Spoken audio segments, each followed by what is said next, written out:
Hey everybody, welcome back to another episode of Just Talk with Gabe. I'm here, my sidekick is here, and so is our guest. Let's get started. Who do we have on today's show? Today we have magician Jeff EZELL. Oh wow, we've never had a magician on the show before. I know. This is gonna be magical. Okay. Okay, bad jokes aside, go grab your snacks, sit back, relax, and as always, enjoy the show. Jeff, welcome to the show. We're glad you could join us for an episode of Just Talk with Gabe. Hey, thanks, you guys. This is so cool. Oh, awesome. We are so glad to have you. So thank you so much for coming on. All right. So can you share a bit about your journey as to how you became interested in pursuing a career as a magician? Hey, it's really crazy. I mean, when you say career as a magician, I think when you start, you don't figure you're going to make a career out of it. And I remember it got so good, in a sense, that I had family members even say to me, they're like, wait a minute, you get paid to do card tricks? I mean, that's all they could figure. I'm like, well, it's a lot more than just card tricks. I go, but technically, I guess you could say yes. That's where it all started, really, in the beginning. So yeah, I just, just enjoyed magic as a kid, and it just kind of grew. And that sounds cool. And I actually have been able to do a lot with magic touring and things like that. So I enjoy it. That sounds awesome. That sounds fun. That really does sound fun. Like, you've been enamored with this since you were a kid. So what was the first magic trick that you ever properly learned how to do, and how did that make you feel when you did it? You're going to either love this story or hate this story. So listen to this. When I was, I think, I had to be like 8 or 9 years old. I would watch anything that you could see that was magic on TV when I was a kid. I'd find it all, and I would watch all of it. But when I was a kid, there was a guy named Doug Henning who I really liked watching. He was fun to watch on TV. He wasn't a stuffy, tuxedo guy. He was just a really casual, really cool trick, type of stuff. And it was fun to watch him. He was doing a show called, it was either called Magic with the Stars or Celebrities of Magic or something like that.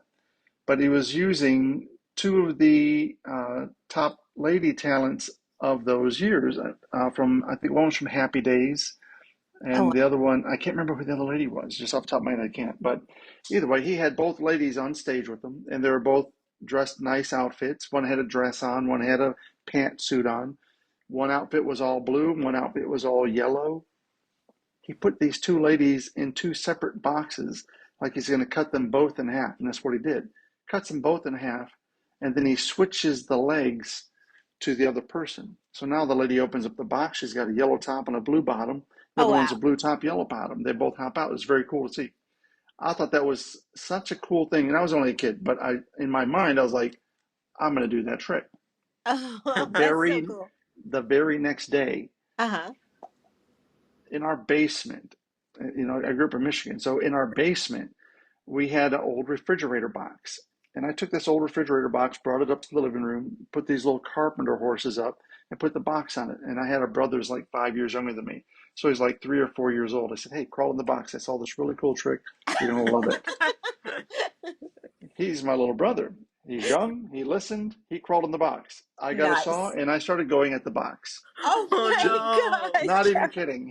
I was just going at this, sawing at this thing, just causing cardboard shards to go everywhere. It was insane.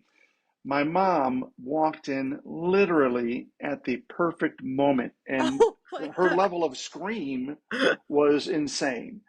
What are you doing? Screaming, stop, all that good stuff, right? I'm like, Mom, I saw it on TV. It was the coolest thing. It worked. It was amazing. And she had to technically tell me later what was really going on. And I'm like, oh, okay.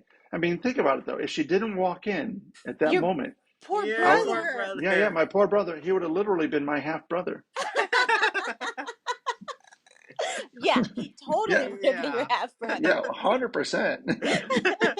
Wow. That is the best story I think we have ever heard. That is hilarious.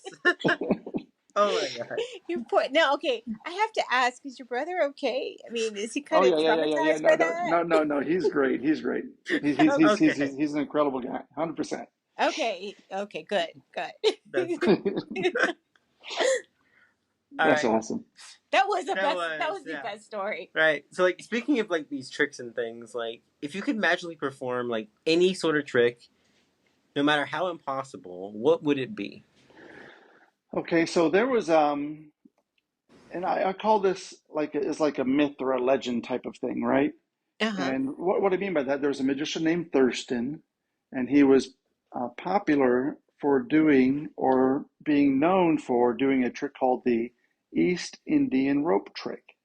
Huh. And the rope trick went like this. Basically, you'd be out in the desert with nothing for miles, just you, a basket like those snake baskets where you open the basket and the snake comes out and the guy's playing a flute. Right. Uh huh. So like that, right? But instead of a snake coming out of the basket, a rope comes out of the basket and just starts to weave itself into the air and just goes straight up in the air. Huh. And Oh, that. then a young boy would get on the rope and climb up to the top of the rope. And then Oh, the that's magician, cool. That does. Thurston, would clap his hands. And the rope would fall, the kid would be gone, and just a pile of bones would come down. Wow. Wow. So I can tell you this. I don't know of anybody who's really ever seen that live, of course, because it happened way before my time. But trying to redo that today, I've only seen somebody try to duplicate it on a stage type of setup to where they had to use things, quote unquote, to make it work, right? Right. Right. As opposed to being just out in the dead open with nothing for miles. So that would be cool to do for real. And Yeah. I don't Yeah. want I don't want the bones of the kid to fall down. Don't get me wrong. No, Yeah. no, but Yeah. that would But be That but you would be know, cool. really just the cool. visual of that be kind of cool, and the kid being okay be great. That would be really cool to do something like that. That If you would That could be. would be. truly do that in a really true, no cameras, nothing, open field, done. Oh, that would be awesome. Okay, yeah, That we need to work on that, Jeff, so we can see yeah, that. Yeah. That that that that sounds cool. that poster they made a poster of that. It's called the Thurston East Indian rope trick, and they used it for like his theater poster promotions. And I took that poster to a tattoo shop, and I said I want this tattooed on my arm because it was such a cool story. So that's the only tattoo I also have, and it's that poster. Just the Oh, the I love the that. the spirit of that poster, basically. It's not the whole poster, but just all the good elements from it. But yeah, it's pretty cool. now that is That super is. awesome. That is really cool. Now, I have a question for you, Jeff. Yeah, yeah, How do you balance creativity and like your classic techniques in your performance? And yeah, do you have like a signature move or is it like a sleight of hand? If you yeah, could. yeah. That's a really good question, honestly. Uh, just the balance of creativity with anything and you're trying to perform it, like you said, classic techniques. There's a lot of things in magic um, where over the years, can you really come up with something totally new Right. without using old techniques? Not really, but also really, right? Really, you can. You just have to see what that old thing did and Uh-huh. what you want to do to modernize it. Right. And so that's where your creativity really has to come and play and work overtime and just really make that work. And it's going to be so incredible. Like just one person like doing a rope trick years and years and years ago. You do a rope trick today, it looks different and neater or more interesting or whatever it is. Or the rings, like the old classic, the three linking rings. Oh Oh yeah, Those, yeah. yeah. those have been around for zillions of years. But you watch somebody perform it today, it'll look way different than what you could imagine it have looked that many years ago. Just because you have to be creative. You just have to. That's That's true. true. Guys, you're kind of like modernizing. You got to come up with You Yeah. got to something. come up with something new. Yeah. Yeah, you have to bring it to today's times. And if you can make it relative and relate to today's times, it's even better. Right. That's That's true. true. That's true. You're right. So, what would you say is the most like unexpected or funniest reaction you've ever gotten from the audience while doing a performance? Well, this is good because there's one trick that I love, love, love, love doing in my show. Now, to give you a little footprint of my style of show, I like to be entertaining. I like to be somewhat humorous, and of course, magical. But the humor for me is a big deal. So I'll Right. take things that I've seen other people do and they'll play it super serious. But I just have a very tough time being super serious. Right. That's So cool. Yeah. I take a Russian roulette style routine. Now, if you're familiar with Russian roulette, the Mhm. old Russian roulette is where they have a gun with like 6-shooter, and they'll put one Right. bullet and they'll spin it and shoot, right? And pray it doesn't get you type of thing. Right. Right. Yeah. Of course, I'm not using a gun at all. That's not what I use. But it's that type of routine, and it's that suspenseful type of thing. Of the danger level is so insane that you could play it totally serious and just like you have these superpowers. But I like to play it and just have so much more fun with it. And the reactions that I get from doing it that way are, to me, the unexpected and funniest reactions, because you can hear the entire audience. Like if I have a crowd, there are 1,100 people in my audience, right? If they're all there and they're watching this at the exact same time, which they're doing, when I do this one thing, the entire audience gasps at the exact same time. And you can hear everybody audibly at the same time. And you can hear them like gripping the arms of the chairs at the Oh, wow. exact same time. And you Wow. can even hear like their whole body like squeezing up because that one moment is so tense. But as soon as that happens, I immediately break it up because I don't want it to continue to be that tense. I just Right. break it Right. up and I just go to the side and I laugh. I'm like, oh my God, I can't believe that word. I didn't try this one earlier in the day, and I use a spectator to do this with. So they have so much fun with it. They're stressing because they're there with me in a sense, but I got to make them comfortable because I Right. don't want them to be stressed. And we just try to have so much fun with it. But yeah, for the funniest type of reactions, that to me is when you get the entire crowd to audibly gasp at once. That's so cool. That is. I bet I bet when that happens, every time you're just in your head laughing or, Oh yeah, chuckling and going, Yeah. ha ha, look at you, I got you. yeah, yeah. And immediately, when I go right into the humor of it, in a sense, it allows them to relax and realize it's not that serious, and I'm just having fun with it. That's so cool. That is. All right. So I know magicians are known for keeping their secrets on how to do things, but I had to ask. Of What's course, like one magical secret that you're willing to share with us today? practice, practice, practice. Okay. That's Fair that's enough. fair. That's fair. Fair That's enough. fair. Yeah, You know what? I That's mean, true. if you want to do magic, a lot of people enjoy magic and they love magic, right? And you love watching it, and then you love to say, "How'd you do that?" The true person who's seriously and genuinely interested in learning, the best thing I could tell them is make sure you just practice. Just continue to practice until you feel it's good. Yeah, that's true. That's That's true. good. I mean, that kind of goes, I guess, for For everything. anything, yeah. Yeah. It does. It's true. So I know you talked to us a bit about that rope trick, but is there Yeah, any other like illusion that you've always wanted to do, but like you couldn't exactly like master just yet? yeah. I think the mastery of some illusions comes down to budget in Yeah, reality. Yeah, that's true. That is true. Because like I'll watch David Copperfield, right? And I Right. love him. He's fun, and he's done some things which even if I know how to do it, I can't do it because I don't have his budget. Yeah, yeah, But that's but true. there's one where I just love watching it, and it's just so fun to watch. Where he'll bring, say, 10 people up on stage with him, right? And then he'll just put a curtain around all of them, and then as an example, you snap your fingers, the curtain drops, nobody's there anymore. Right. right. And then there's a live feed. Suddenly they're all on an island in Hawaii. That would be. That yeah, Yeah, I mean, instantly. And it's if you just think about all the things that have to take place for that to even happen, that's I couldn't, you can't even imagine. But just truly the budget to pull that type of thing off, that would be where that'd be so amazing. I just love that.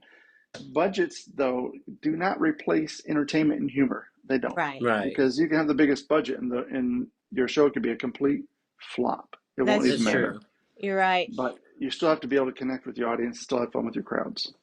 Now, I'm going to make a suggestion here for you, Jeff. When you Yeah. try that, when you get your big budget and you snap your fingers, I'm willing to be a part of that trip. 100%. She's like, yeah, we're going to 100%. Hawaii. Exactly. Well, maybe, let me see. I'm going to say Paris Eiffel Tower. Hawaii's great. Oh, boy. Well, why not, right? Why not? Why I mean, not? if you're snapping people to Hawaii, I'm going to need to be snapped to the Eiffel Tower. Yeah, and I'll go. Okay. It'll be fun. Okay. Yes. I just had to throw that out there, guys. Oh, boy. Okay, Jeff, how do you approach designing a new trick or illusion for your show? Is it more about psychology or misdirection or skill, or is it a combination of all three of those? It's really cool that you put it that way because it really is a combination of all three of those things. Skill has to be involved. You have to kind of know what you're doing, right? But you have to also think about the psychology of the trick and the misdirection that needs to happen to make the trick get pulled off. So if I want to do something, I want to, I guess, literally think of the end of the trick. How do I want it to end? Right. And then I want to just kind of work the whole thing backwards. And how can I get from that ending to the beginning? And then put it all together like little blocks. Oh, that's cool. I did one just the other day with some of my friends. I said, here, I'm working on this, and this is based off of an old this, that, and the other. And here's how I've improved it, and here's how I've changed it. And I showed it to them. They all fell on the floor. I said, okay, wow. so I guess it's good. That's cool. That That would be like the ultimate to have a friend like, okay, I want to try this trick out on you guys. And yeah. And I do that a lot because that's where you got to practice. That's Right. true. First, of course, I'll practice on my own just to see how this could play through. And then once I'm comfortable with it, then I'll take it out to some friends. All right, now watch this. Show me and give me your opinions and what are your thoughts. Right. That's pretty neat. That is. Okay. Yeah. So, in your opinion, what's the biggest misconception people have about like magicians and like magic in general? We're all complete geeks. The magicians have no girlfriends. They're all geeks, and they stay at home with their moms. Okay. They can have a rabbit somewhere in their house. Yeah, and probably have a rabbit in a hat somewhere. Guaranteed. There you go. I can't say that none of those are true, but it's certainly not true for me. It's not. I certainly don't have a rabbit. I don't wear a top hat. Okay. I enjoy people. Don't get me wrong. I'm certainly not geeky. I enjoy knowledge, and there's nothing wrong with that. Right. But I'm also I don't know. I'll go out and have fun with the crowd.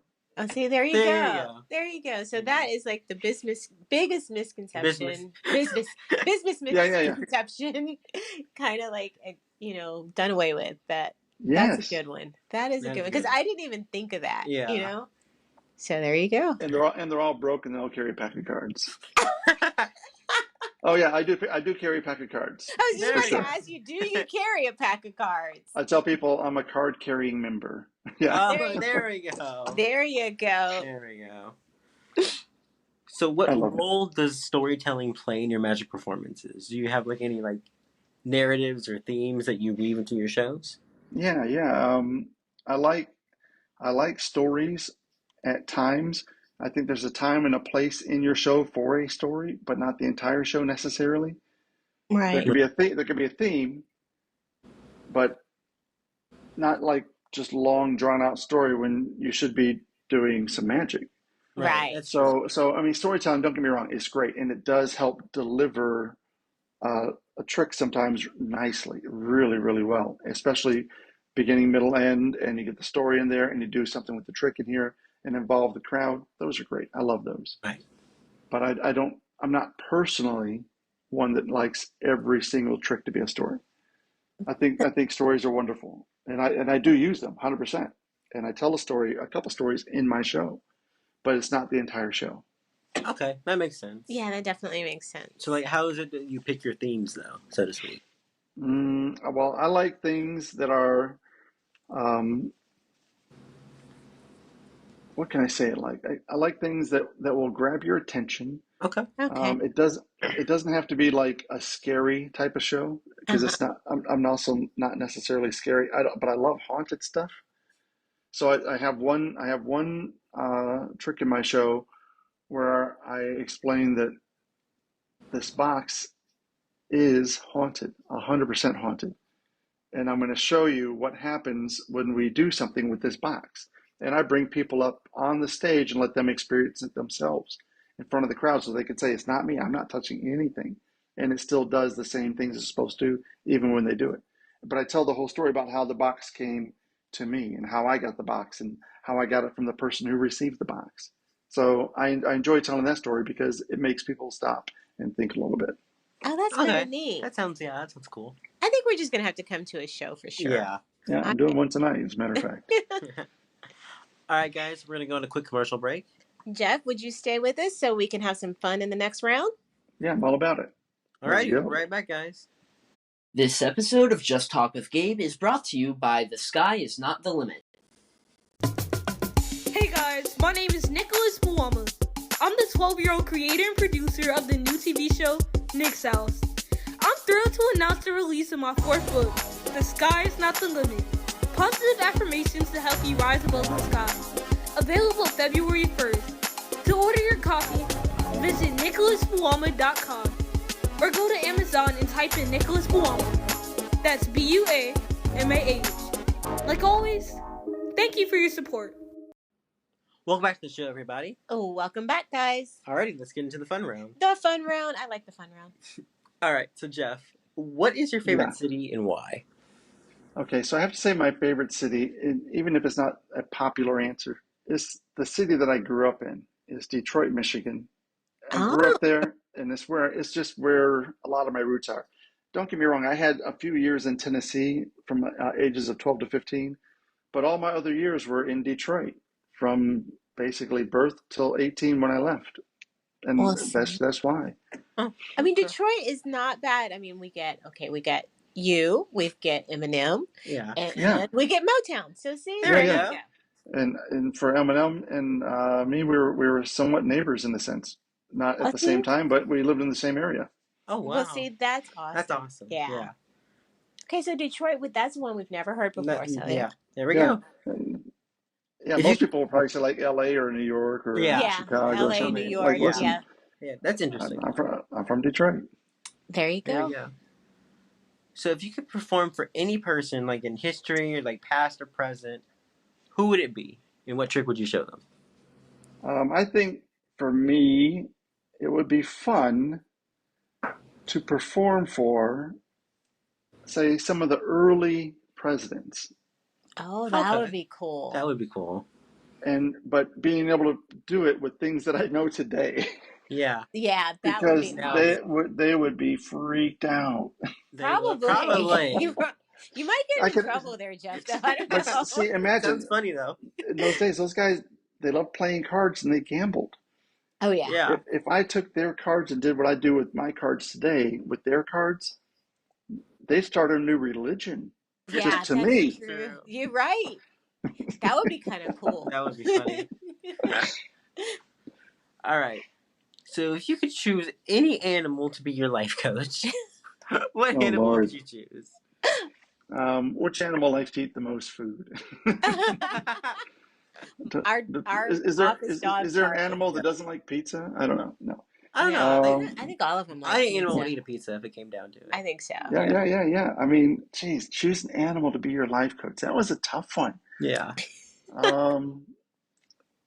Maybe a horse because they just keep running. I don't know. Yeah, that's a good one though. That's actually a good one. No, I don't know. I don't have a great answer for that one. No, that's one probably actually my worst answer of the whole interview. Well, I think we would have to pick. Who would you pick, Gabe? I would pick a tiger. Oh no, I love tigers. I would pick our office puppy Charlie because he would be a very mean, inspiring life coach. All he does is bark and eat. So I know he has some choice words for us. Yeah, I used to have a Bengal tiger in my show. Wow. But it was only one, and it was only like 9 months old. So it was like a baby tiger. But as a baby, this thing was still the size of a Great Dane. It was massive, right? It was a big tiger. And that was right before the accident with Siegfried and Roy. Right. Okay. And I was still trying to determine at that point, did I want to use animals in my show? Do I not want to use animals? And I was using birds for a while. Then I said I want to get a tiger also, so I wouldn't mess around with this one tiger. It was fun, but after the thing was royal, I was like, you know what? I think I'm good without the animals. Right. Yeah. Yeah. Yeah. That's true. That's true. But that sounds so That neat. sounds so cool. To have like a tiger. A baby tiger. Yeah. Yeah, it is very cute. So if you could instantly master any skill or talent, what would it be? Let's see. Instantly master any skill or talent. Mm-hmm. I think being a master carpenter. Oh, that's cool. That sounds because it would just be so easy just to go. You just want to go and build whatever you want to build. Yeah, that would be neat. Literally, and this, I think I'm good with my hands, but I'm certainly not that good at all. I mean, I could learn it. I just haven't taken the time to learn it. But I think that would be an amazing talent or skill to have. I think so. That would be neat. Just to build chairs for your house, man. Chairs are so expensive. Just be able to build a chair. Oh yeah, chairs, cabinets, everything. Do it all yourself. Just do it all yourself. Yeah. That would be neat. Yeah. So if you could eliminate one thing from your daily routine, what would it be?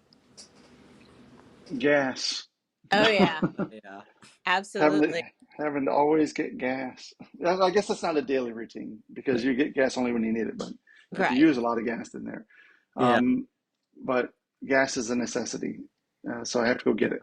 That's true. So if I could eliminate something else from my daily routine, I don't know. I guess extra work. I don't know. Yeah. Extra work. Yeah, I agree on that one too. Yeah, that may make sense. Yeah. Yeah, I mean, if you can still have it all and not have to do the extra work, why do it? There you go. There you go. If you could take 5 things to Desert Island, what would they be? You know what? I've thought about this, and I have, I think, 5 great answers for this. All right. Okay. And tell me if you've had these before. You may have, you may not have. I don't know. Right. One, of course, would be a comprehensive survival guide, a little booklet. Tips for foraging, navigation, survival, and skills, things like that. Right. We've never had that one. We've never heard that one before. Actually. A multi-tool. Because that way you can use it to help build shelter or prepare food or things like that, or make repairs. And that's a little thing that you just take out one. You have a screwdriver, you have a knife, whatever, right? Yeah. Okay. Another one would be a very durable water filter. Okay. Because you need water. You can't have life without water, period. Right. That's true. But if you have dirty water, you're completely screwed. Yeah. That's true. That's true. And I know it's a deserted island, so I wouldn't bring any card tricks, I don't think. Right. But I might bring a pack of cards just to play solitaire to pass time or something. Right. And my last thing is a fishing line and hooks. Okay. And you probably had that one. We've heard fishing line, but these are really good practical things that you have to bring. So we've never. These are good for survival. Exactly. Those are a good list. We haven't really had a list many like people that, say that a list like that at all. No, we haven't. That was interesting. Yeah. What were some of the funniest ones you guys have heard? The funniest one I think was a TV. Was a TV. They're just gonna plug it in. I'm like, wow, and I'm thinking, how are you plugging that in? A boat. Which actually that was kind of practical, that you can leave when you want to. Yeah. The funniest one was definitely the boat. I think. Yeah. You're like, that's you know awesome. what? Yeah. That one was pretty funny. Yeah. I didn't think of that one. Good one. Be like Gilligan's Island. They had a boat. They just couldn't get the thing to work. They just couldn't get it to work. So you score a giant role in your favorite TV show. What's the show and what's the role? Oh, I got this one.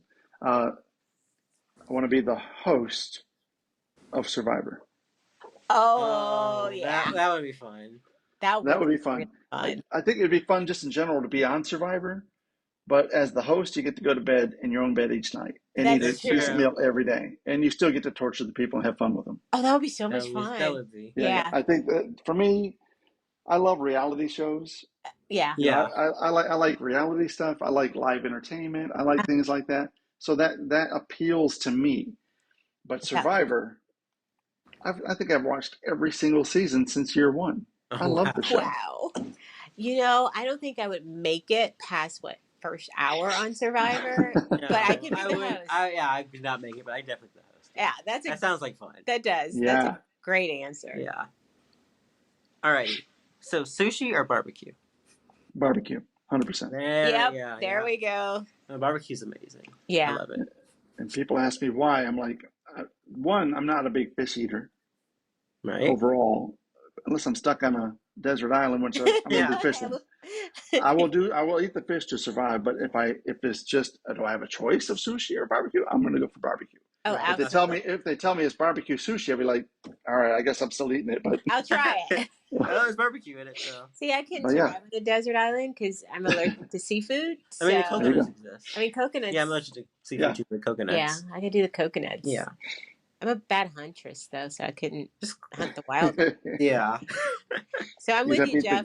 You'd have to eat grubs and things. Exactly. All right, so aliens have landed on Earth, and you were the first person they meet. What would you say to them? You guys like barbecue? That's perfect. I mean, that's a perfect answer. I hope you all like barbecue. Exactly. If you're gonna come to me, I'm your first choice. We got to eat something because I got a lot to talk about. That's awesome. That's awesome. Okay, so you have one person to give a shout out to. So who is it, and why'd you pick them? Let's see. If I have one person to give a shout out to, it'd be my wife, because she's just she's awesome. She's my woman. She's my girl. She's my honey bunny. Oh, that's sweet. That is. That's my people. That's your people. We've been together over 30 years. Wow. So I mean, she's been with me through everything. Yeah. That's awesome. And she knows the secrets, right, behind the magic tricks. Yeah, she's bored with them. People say to her all the time, "Oh, you must love it. He must make you laugh all the time. You must love watching the magic tricks." She goes, "It's the same tricks and the same jokes all the time." Oh, that's hilarious. And I told her, yeah, they're the same deal, but I meet new people all the time, so I'm telling them the same stuff that works. Exactly. There you go. So what's the one piece of advice you want to give to people who want to follow in your footsteps? Turn the other way. 100%. No, I'm teasing. I mean, if somebody wants to be in entertainment, right? Right. And they want to, doesn't have to necessarily be a magician, but if you just want to be in entertainment in general, really work on honing your craft big time, because that's where you're going to get the most successes out of it. You're right. People who have something good to show are the ones who are going to have something good to give. Exactly. So yeah, take the time to hone your craft. Don't just take 2 lessons and say you're a pro. It's impossible. That's true. That's true. You're so right. In anything. That's true. Yeah. Today's world right now is that there's so many people they're instant gratification. Right. Yeah. And I get it. I love instant gratification, but I also know that I have to work for some of the things that I really, really want. Mm-hmm. That's true. That's true. And it's not going to happen overnight. Yeah. And yeah, I like that. I do too. Mm-hmm. Good. So in addition to all that you have going on, what's next for you? So I've been headlining cruise ships. I've had my show in Vegas, and I left the cruise ships. I didn't leave them. I just my last ship was in April this year. Okay. And I took the rest of the year off, and from ships, not everything else, not everything. But the next for me is to get back on the ships, probably starting next year again. That's my goal. Oh wow! That's gonna be fun. Yeah, I love headlining cruise ships. I mean, it's so much fun. You get to go a lot of traveling, and it's great work, and you meet a lot of people. So cool. Oh, okay. That sounds really neat. That does. So, what is the one thing you want our audience to know about you? That I'm not a broke geek magician, and I love barbecue. And you don't have a top hat with a rabbit in the closet. Right. Yeah. I left those in the art table. Done. No, I don't know. I think if I had to figure something for people to know about me, I'd love for them to be able to just come see a show to get to know me. I'm an easygoing person. I'm pretty straightforward. I'm approachable. If they ever saw me on the streets, you're welcome to say hi. I'll always do something, and I'll have fun with you. That's That's awesome. awesome. All right. Last question. Where can people find you on social media? Jeff EZELL Magician on Instagram. Jeff EZELL Magic Video on TikTok. YouTube, on YouTube is the Everyday Magic Man. But if you just Google Jeff EZELL Magic, all these things will pull up and you'll see me everywhere. So anything you ever wanted to find, probably just Google me. But if you just want to go straight, those are the ways to go, 100%. All right, Jeff. Well, thank you so much for joining us today. Absolutely. We have truly enjoyed it. Mm-hmm. And I'm thankful that y'all had me on. I'm so happy to have done this with you guys. Thank you so much. Thank you. Thank you. Did you guys enjoy the show? I know we did. Thanks to Jeff for joining us today. Make sure to check out his social media. And I'll see you guys next time. Peace out.